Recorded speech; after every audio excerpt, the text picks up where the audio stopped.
Assalamualaikum warahmatullahi wabarakatuh. Halo teman-teman, kali ini kita akan membahas materi yang sangat penting yaitu sistem saraf. Apa sih sistem saraf itu? Sistem saraf merupakan serangkaian mekanisme kerja yang kompleks dan berkesinambungan nih, yang bertugas menghantarkan impuls listrik terbentuk akibat adanya suatu stimulus atau rangsangan. Di sistem saraf ini, ada dua sel yang bekerja loh secara fungsional, yaitu neuron dan neuroglia. Pada susunan sistem saraf, terbagi menjadi sistem saraf pusat dan sistem saraf tepi. Kemudian, sistem saraf pusat terbagi lagi menjadi dua, yaitu otak dan sumsum tulang belakang. Lalu, pada sistem saraf tepi, terdapat yang berdasarkan tempatnya yakni kranial dan spinal, lalu ada yang berdasarkan fungsinya yakni somatis dan otonom. Kita lanjut pada saraf pusat pertama yaitu otak. Otak merupakan saraf utama karena berperan mengatur seluruh aktivitas tubuh.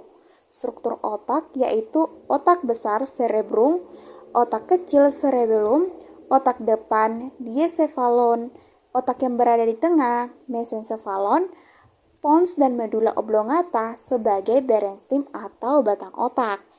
Yuk kita jelajahi otak. Tempat pertama adalah otak besar yang berfungsi dalam pengatur kepandaian, intelijensi, memori atau ingatan, kesadaran, pertimbangan, dan gerakan yang disadari. Bagian-bagian otak besar, setiap belahan otak besar itu terbagi dari 4 lobus. Yang pertama adalah lobus frontalis, yaitu pengendali otot rangka dan tempat terjadinya proses intelektual. Yang kedua, lobus occipitalis, yaitu sebagai pusat penglihatan. Lobus temporalis, yaitu pusat pendengaran, penciuman, dan pengecap. Lobus parietalis, yaitu pengatur perubahan kulit dan otot. Otak depan atau diencephalon terdiri dari hipotalamus dan talamus. Hipotalamus berperan dalam mengatur suhu tubuh, rasa lapar, dan rasa haus. Talamus berperan dalam pengaturan perasaan dan gerakan. Otak tengah atau mesencephalon berfungsi untuk mengatur gerakan refleks mata dan mengatur pendengaran. Otak kecil, cerebellum, yang terletak tepat di bawah bagian posterior otak besar. Pada bagian paling bawah terdapat jembatan Farolli yang berfungsi untuk mengatur kesetimbangan gerak, koordinasi gerak otot, dan posisi tubuh. Jembatan Farol atau pons Farolli berfungsi untuk menghantarkan impuls otot-otot bagian kiri dan kanan tubuh, menghubungkan otak besar dengan otak kecil. Sumsum lanjutan atau medula oblongata merupakan lanjutan otak yang menghubungkan otak dengan sumsum tulang belakang, berfungsi untuk mengatur denyut jantung, mengatur pelebaran dan penyempitan pembuluh darah, mengatur gerak alat pencernaan, mengatur sekresi kelenjar, mengatur bersin sendawa, batuk dan muntah, dan mengatur gerak alat pernapasan. Selanjutnya, bagian saraf pusat kedua yaitu sumsum tulang belakang. Sumsum tulang belakang merupakan lanjutan dari medula oblongata dan terdapat dalam rongga tulang belakang. Fungsi sumsum tulang belakang adalah menghantarkan impuls dari dan ke otak dan pengatur gerak refleks. Sumsum tulang belakang pada strukturnya dapat dilihat sebagai berikut. Selanjutnya, sistem saraf tepi. Saraf kranial berasal dari otak. Saraf spinal berasal dari sumsum tulang belakang. Cabang-cabang saraf spinal mempersatukan seluruh otot, rangka, dan kulit. Berdasarkan fungsi dan sifat saraf dari sistem saraf kranial dapat dilihat dalam tabel ini. Sistem saraf tepi berdasarkan fungsinya dibagi menjadi sistem saraf somatik, yaitu mengatur gerakan yang disadari, contoh gerakan kaki melangkah.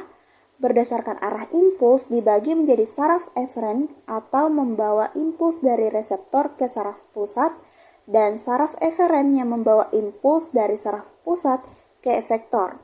Selanjutnya, sistem saraf otonom atau saraf tidak sadar mengendalikan gerak organ secara otomatis, contohnya gerak otot polos, otot jantung, pembuluh darah usus, lambung, dan kelenjar.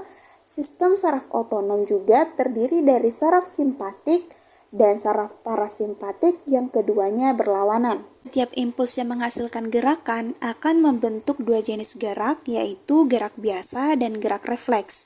Gerak biasa adalah gerak yang disadari.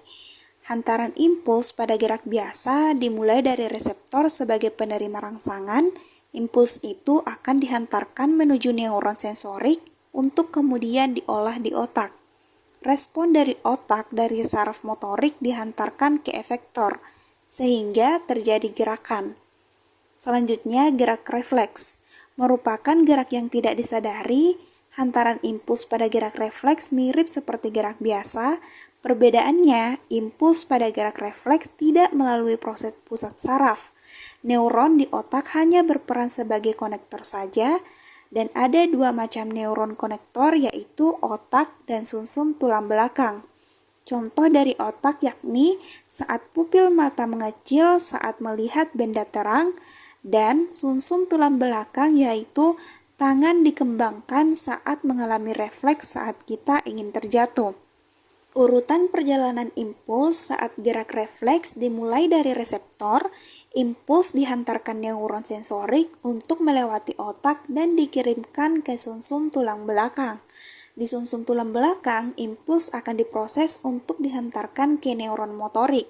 Neuron motoriklah yang akan menyampaikan ke efektor sehingga terjadi gerakan yang tidak disadari.